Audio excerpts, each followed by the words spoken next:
किसी ने बड़े कमाल की बात कही है कि हम लोगों का इस्तेमाल कर रहे हैं और चीजों से प्यार कर रहे हैं, जबकि चीजें इस्तेमाल करने के लिए बनाई गई हैं और लोग प्यार करने के लिए। नमस्ते दोस्तों, मैं हूं आपका अपना दोस्त दिलीप राजपूत। एक बड़ी छोटी सी कहानी है एक व्यक्ति जो आत्महत्या करने के लिए नदी किनारे पहुंच गया और नदी में चलता ही चला जा रहा था। बस डूब जाऊं उसकी कोशिश यही थी। वहीं पर सुबह सुबह एक महात्मा जी टहलने के लिए निकले थे, भ्रमण के लिए निकले थे। उन्होंने देखा कि एक व्यक्ति अपनी जान देने पर तुला हुआ है, नदी के गहरे पानी में उतराता ही चला जा रहा था, तैरने का प्रयास नहीं कर रहा था। अपना कमंडल छोड़ करके भागे, दौड़े और जा करके उसको बचा लिया। जैसे तैसे उसे पानी में से निकाल कर लाए और नदी के किनारे ला करके उससे पहले जो है उसके शरीर में जो पानी भर चुका था उसको निकालने की कोशिश की, उसको ठीक करने की कोशिश की। उसको जब होश आया तो उसने उससे पूछा, ये क्या कर रहे हो? उसने कहा, महाराज मुझे जीना नहीं है, मुझे क्यों रोका, मुझे क्यों रोक लिया आपने, और आपको क्या मतलब है मेरे जीवन? ऐसे मैं मरना चाहता हूँ, मुझे ऐसी जिंदगी नहीं चाहिए जहाँ मैंने कर्जा लिया हुआ है, कर्जा मैं चुका नहीं पा रहा हूँ, घाटा हो गया है, बिजनेस मुझे नहीं रहा जाएगा, मुझे मेरी जान देने दो, मुझे मत रोको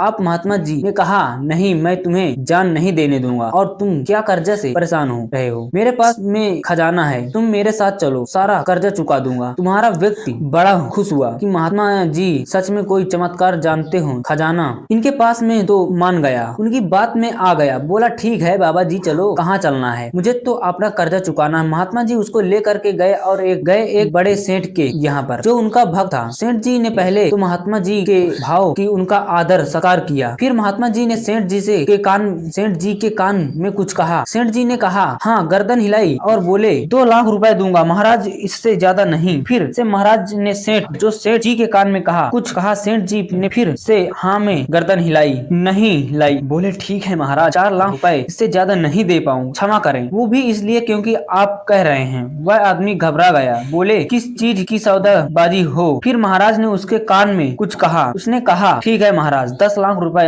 और यह आदमी बहुत अंदर तक डर गया है कि क्या कर रहे हैं, मुझे तो नहीं बेच रहे, तस्करी तो नहीं चल रही है, या महाराज चाहते हैं क्या? तो उसने कहा, महाराज आप क्या कर रहे हो? किस चीज का सौदेबाजी हो रही है, किस बारे में बात हो रही है? मुझे बेच तो नहीं रहे आप? महाराज ने कहा, नहीं नहीं नहीं, तुम्हें नहीं, तुम्हारी एक आंख के लिए बात की थी, तो यह कह रहे 2 लाख रुपए देंगे। फिर 2 आंख के लिए बात हो गई तो कह रहे हैं 4 लाख। अब किडनी के लिए कह रहे हैं 10 लाख रुपए। सेठ 10 लाख रुपए। सेठ जी उन्होंने कहा है, तुम्हारी किडनी निकाल लेंगे, लीवर निकाल लेंगे, दिल भी निकाल लेंगे, आंखें ले लेंगे, 50 लाख रुपए, इससे ज्यादा नहीं दे पाऊंगा। यह आदमी घबरा गया। बोले, महाराज आप क्या कर रहे हो? तस्करी कर रहे हो? बोले, नहीं नहीं नहीं, हम तो तुम्हारा अंग जो है बेच रहे हैं, ताकि तुम्हारा घाटा जो है, जो तुम्हारा नुकसान हुआ है, जो कर्जा था वो चुक जाएगा। बस अब इसके लिए क्या कर सकते हैं? तुम्हारे आपने ही अंग हैं, बस बेच करके तुम घाटा जो है उसकी भरपाई कर सकते हो, जो लॉस हुआ है उसको हटा सकते हो जीवन से। वह आदमी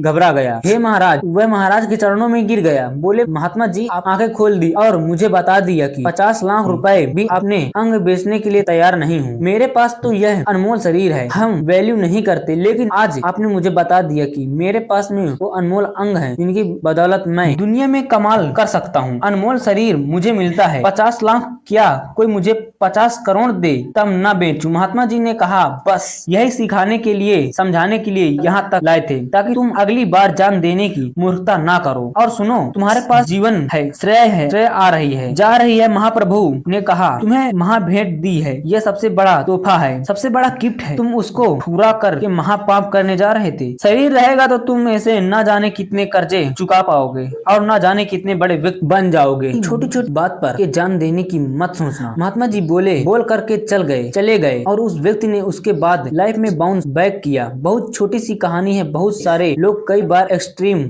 स्टेप उठाने लगते हैं, कई बार सोचते हैं मेरा जीवन किसी काम का नहीं है और गिव अप कर देते हैं। यह भूल जाते हैं कि हमारे पास में शरीर है, यह वह शरीर है जो भगवान ने हमें भेंट किया है, गिफ्ट दिया है, और हम अगर इस महा भेंट को ऐसे ठुकराएं तो सच में हम महापाप करेंगे। ध्यान दीजिएगा, इस दुनिया में हवा अनमोल है लेकिन फ्री है, आपके लिए पानी अनमोल है लेकिन फ्री है, हमें ऑक्सीजन आ रही है, अनमोल है लेकिन फ्री है, ये शरीर हमें मिला है, फ्री में मिला है, इसके किसी ने पैसे नहीं लिया, लेकिन जो हमें महा भेंट मिली है उसका अपमान करना बंद कीजिए, अपने शरीर को नुकसान पहुंचाना बंद कीजिए, बल्कि शरीर का सही इस्तेमाल करके जीवन में कर दिखाइए कुछ ऐसा कि दुनिया करना चाहे आपके जैसा। देखते रहिए रोज हमारी वीडियो 11:30